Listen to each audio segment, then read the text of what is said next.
Okay, excellent. So let's go ahead and get rolling today with admin on this lovely Tuesday, December 7th. Violet, could you do a roll call for us, please?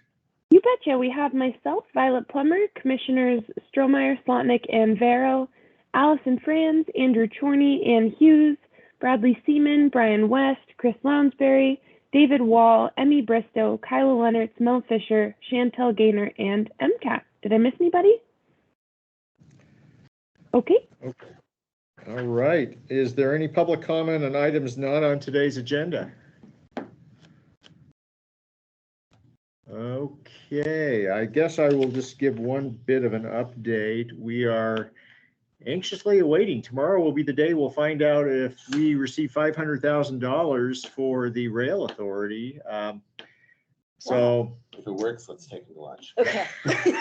it's not Let's cheap. take it to lunch. Okay, either way, you got lunch. Okay? And today, a number of us are meeting with one of the undersecretaries of the U.S. Department of Transportation to fantastic. See what we can do to make sure that our project is at the top of the heap. So stay tuned on that. Good stuff coming.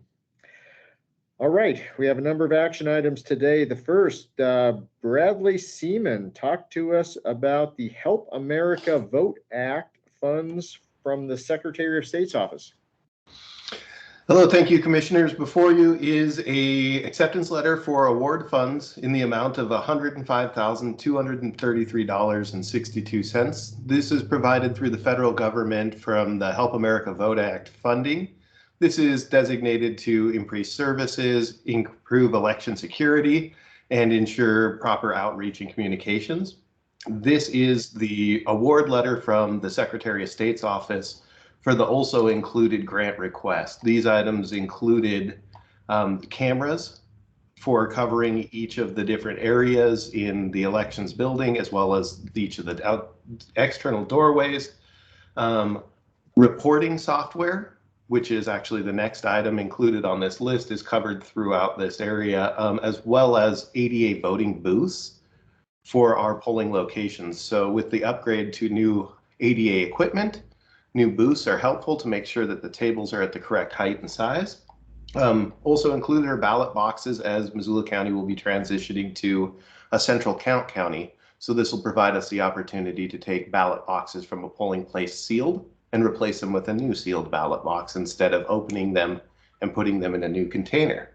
In addition to that, it did cover some of the building costs of extra security features for the new election center, such as some of the storefronts, the door lock areas, as well as including in additional wiring for the internet for additional security in that building.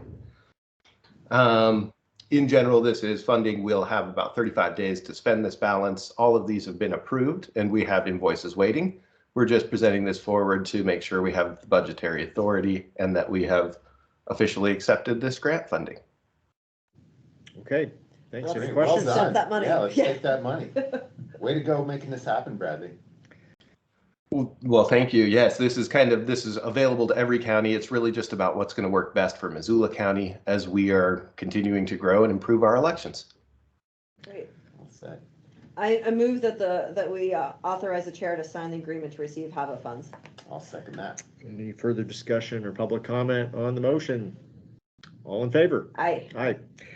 And the next item is yours also, Bradley.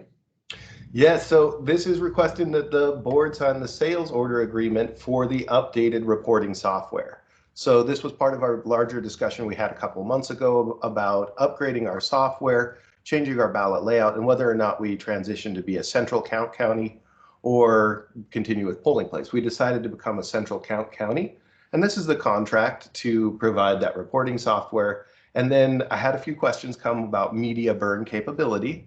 What that is programming the USB sticks that are used in our equipment. So the vendor still provides that. We just have the ability to program those in-house to expedite any changes that might be necessary. So since this is an ongoing contract and covers multiple years, we're bringing this forward for the board's approval.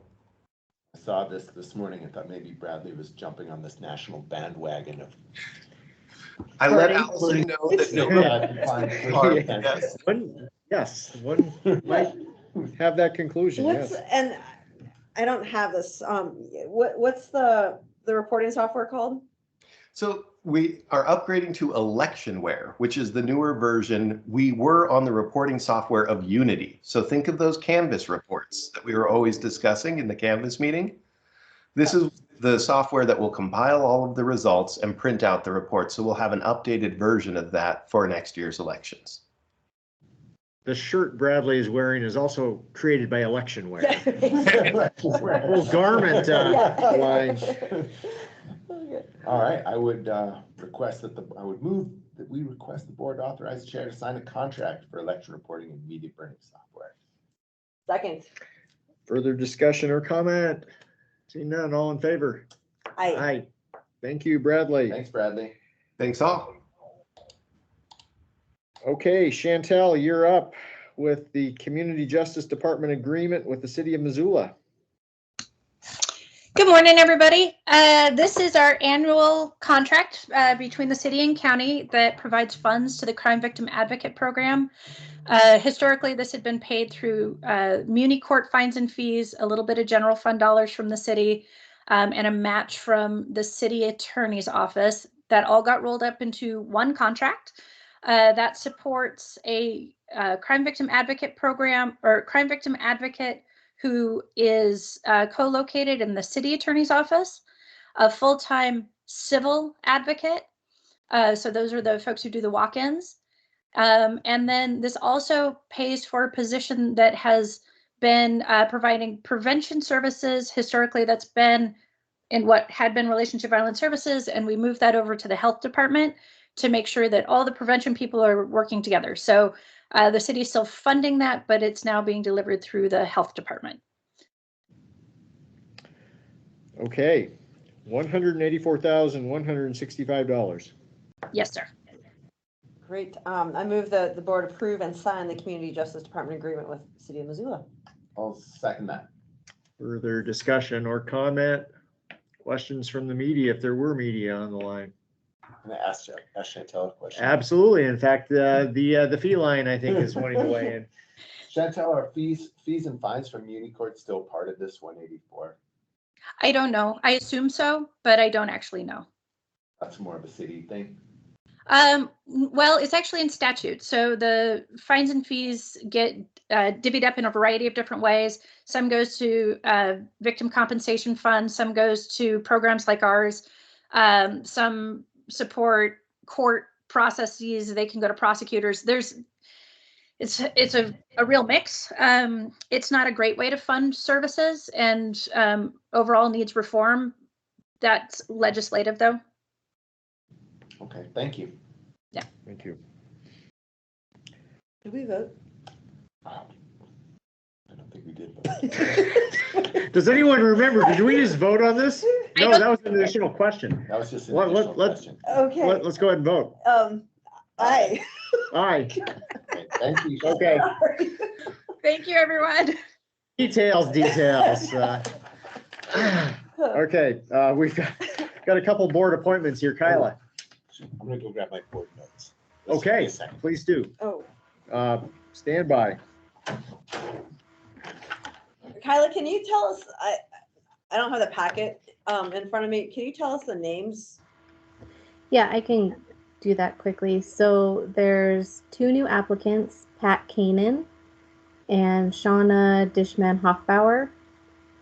And then we have 1 member who has sent his letter of interest and is eligible for reappointment, and that's Brian Porch. Okay. And that's So- for the Florence Carlton Cemetery Board. Brian's requesting to be reappointed, and then we have 2 new applicants for a position that somewhat ironically, the individual on the Cemetery Authority Board died. I hope he gets suspended eternity. I'm not Well, sure I was. Well, at that would these- be the ultimate irony if he was not buried there. You may not have been I there don't- for the first one. We were there for the first one, and we were there for the, Oh, I only, yeah. so in both cases, Okay. it's a classic situation where I think both have loved ones buried at the Hmm. cemetery and have a personal connection there. My goodness. Uh, So we're gonna re-up Mr. Porch, Brian. right? And I was only able to be present for the interview of Miss Dishman Hoffbauer. No, okay, Sean, Shauna. sorry, Kayla. Who? Sean, It's what's Sean's Shauna? last- Yeah, there was two new applicants, Pat Kanan Uh-huh. and then Shauna Dishman Hoffbauer.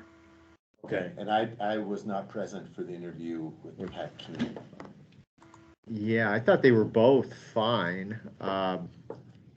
And this is quite a small board, isn't it? Like 4 or 5 people? There's only 3 members, Is it Three poss- total? 3 total, and then there's a board secretary that the board elected. It's not county commissioner appointed. Be possible to have Shauna and Pat both be on this board, given the small numbers?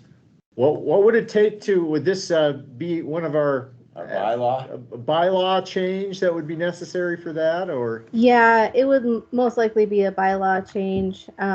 The Sealy Cemetery Board just did this, where they expanded their board membership to 5 members. So that's what that would take, and I could reach out to the board members if that would be of interest to I them think to that add would an additional member. Yeah, so how would we, I guess process-wise, what would be best to reach out to reappoint Brian, reach out to the 2-member board Right. and see if they would entertain the possibility of expanding the board before we made a final There we decision? go. Because otherwise, Yeah. we're going to need to appoint one of these 2 people today and then just suggest that they expand the board. Yeah, that would be correct, because right now there's only Brian and Brad Porch are the current members, and Brian's his term ends in December. So they would at least have a quorum to agree to new bylaws, and then that 3rd position could be appointed. And then we could do that bylaw change to appoint the other applicant, whichever one was not appointed. It's up to you, the process, but we'd at least need to reappoint Brian to make sure we had a quorum to get through that bylaw process. We reappoint Brian today and then ask them if they could change the bylaws to add 2 more. And then after we hear back from that, then we would appoint these 2 folks. Yeah, and then I can bring the bylaws and the 2 new applicants back at the same admin, and you can approve them if that works for you. Yeah, and we'll send them a template of the bylaw change, so to make this as Yep. simple as possible for them, so Kyle will make that make happen. that easy for them. And then maybe it's Yep. just the difference between changing a 3 to a 4. 1 sentence change. But does it have to be an odd number? I don't think so.